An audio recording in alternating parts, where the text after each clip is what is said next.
Hey, it is your buddy. Peace and harmony with you here today.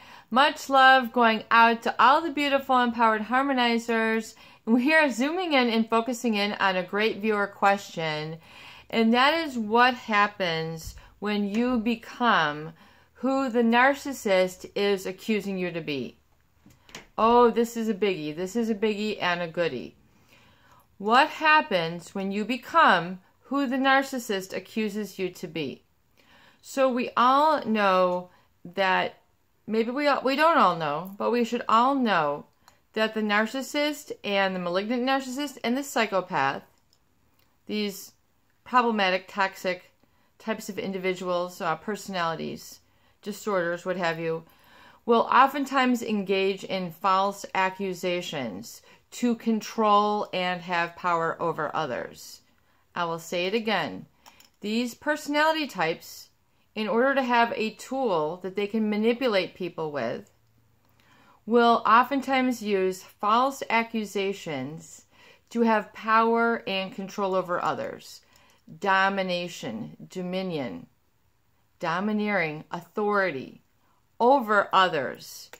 So even though people who are empathetic, who, are sensitive and caring, don't always want to be one up on other people. They're not always trying to prove themselves, impress others. They're okay with being non-judgmental, equal, talking and giving respect to all people, whether they're a doctor, a lawyer, an Indian chief, or a baby, or a toddler, or a teenager. They have this compassion for others.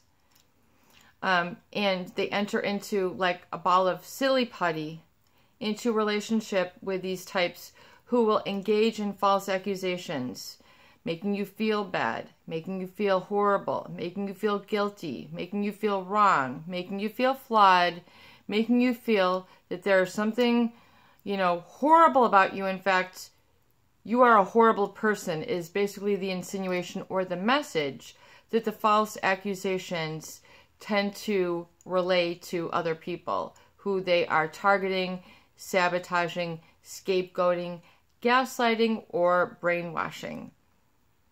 So the accusations are, shaking a hand, shaking a fist, giving us a sneer, a scowl, an angry voice, an angry posture, accusing you of lying, accusing you of cheating, accusing you of this, accusing you of eating something, accusing you of drinking something, accusing you of, why didn't you do this? Why didn't you do that? There always is to control and have dominion over. So, in other words, to have you, be blindly obedient, to adhere and comply with their demands. And so it's not about what you want. It's not about, who you are. It's just about, then oftentimes, because there seems like no way out, it's conceding to their image of you. And then because you feel so powerless and overwhelmed by this dramatic energy, it's very difficult to get your bearings and then think clearly when you're stressed out and filled with cortisol and or the adrenals, it's the fight or flight. And so oftentimes people can't think clearly and then respond in a way that helps to give you boundaries and standards and protect yourself. So there is this sort of, by default, through not only this overwhelm, the energy is so overwhelming and so powerful that you have to succumb or give in or be silent to, but oftentimes there's something called the self-fulfilling prophecy, where if you hear these false accusations again and again through the distortion and through the filter of a manipulative individual, then you then become this erroneous filter. You're a horrible person. They're basically, when they're falsely accusing you, in my viewpoint, they're giving your subconscious a command of who to be, rather than you are wonderful, you're talented, you're lovable, you're gorgeous, you're sweet, you're kind, hugging you, rather than, and then allowing you to blossom, allowing you to manifest, allowing you to grow. It's more like they're giving you commands, blind obedience, and then giving you a command you're horrible, you're terrible, you're a liar, you're a thief, you're a cheat, you know, all this negative projection, then you have almost like no choice or no bearing but to become according to the commands. So if that, you know, if this especially occurred when you were younger, my viewer, I don't know how old you are, you know, or when this occurred, if it's still occurring, the narcissist will continue to false accuse you. You know, where's this? Where's that? Why didn't you wear this? Why didn't you wear that? Is that new? You know, it's always, you know, it's not like you look nice. Is that new? You know, you're wearing that. You know, what happened to your jeans? You know, what happened to this? You're wearing that. You know, it's this negative insinuation. And as we're discussing in previous videos, a lot of communication has to do with energy and tone. And so this false accusation is always usually coupled with a very strong, domineering, overpowering tone of aggression, hostility, beating you down, taking you under, hitting you where it hurts, behind the knees, where have you, in the gut, a sock in the gut. You know, you can't exactly be your best and your strongest after a suck in the gut. This is how I look at it. They're creating the problem with which they're projecting. So it's like they hit you in the gut and say, see, I told you you were weak. See, I told you you're a liar. See, I told you you're a cheater. You know, it's through, if you become so enmeshed with them, it's like you have a fusion of your personality with theirs. You cannot become a distinct individual. The identities fuse and you end up becoming the person that they're projecting until you wake up. So, you know, all the negative commands, just realize and sort it out that these were nothing but negative commands.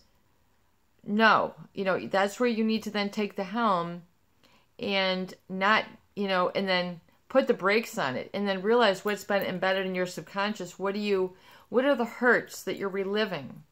What are the events that you're reliving? And then trying to be as a self-fulfilling prophecy, which basically means there's a hole out there, I'm going to fall in it. You're trying to, you know, you're proving to yourself that you're not strong enough. You know, it's basically like giving in. See, you know, see, I told you I could overwhelm you, but it's important for you to not engage with this banter. Do not enter into the boxing ring. You need to go no contact and get some life experience on your own where you can, you know, start out with a little baby steps. Maybe you feel very, you know, you need to do some, innovation with yourself, like reinventing yourself, so to speak, going to the drawing board, getting into mindfulness meditation, getting at, you know, finding out what peace is, what safety feels like, what a boundary is, what a boundary feels like, what a standard is, what a standard feels like.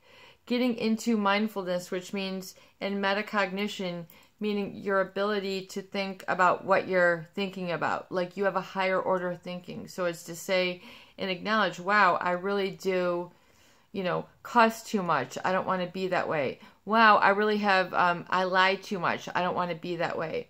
Oh, I eat too much. I don't want to be that way. Oh, I don't eat enough. I don't want to be that way. So it's your ability to sort of auto-correct yourself.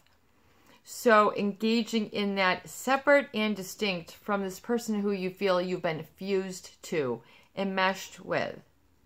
Remember, you know, the narcissist says, you know, they don't want to be controlled, but they're the ones who are controlling. It's a very one-way relationship. And it can be very dysfunctional and very uncomfortable and not very pleasant. And so, you know, you're almost becoming that to prove them right, because that's what they want. The narcissist and the psychopath, it's you know, you lose your free will.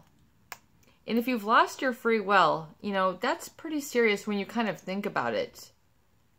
And if you're not then able to take care of yourself because you haven't been able to give yourself the life experiences to know that you can do this and it's not that hard. It's not, you know, built all up in your mind like it's so difficult. Like oftentimes, you know, when the mind starts to wander or you're still in the trenches with these relationships. And so, you know, realizing then, you know, you possess these qualities, but protect them, nurture them, and baby the good side. And then don't show that good side to the people who are hurting you. Keep it private until you develop it, and then you can kind of live that way. Comfort yourself. Find many ways to comfort yourself so that you don't feel, you know, you're backsliding into that automatic self-fulfilling prophecy. Self-fulfilling prophecy basically means, it's a psychological concept, that you become what you expect. You also become what others expect of you. It's a very, very powerful thing when you really just listen to that statement. It shows you the power of the visions of others in our life, the vision that they have for us, as well as the vision that we have for ourselves. And if these are conflicting, it's very, very important that you get away from the people who have low expectations of you, dangerous expectations, horrible expectations, false accusing expectations. Pry yourself away. You are so important. You are precious. The world needs you in your good potential. That's what the universe is saying. Come over here. You know, drive your own free will. Be your own driver of your emotion. Get control over your emotions. Peace and harmony. I've never been able to do this. Well, today's a perfect day to start. This is the eve of New Year's Eve. And so before we're getting parties today, we're doing videos. And so really use this as a time to sketch out your own life. We're going to have to wrap it up. The tape is coming to a near close. This is your buddy.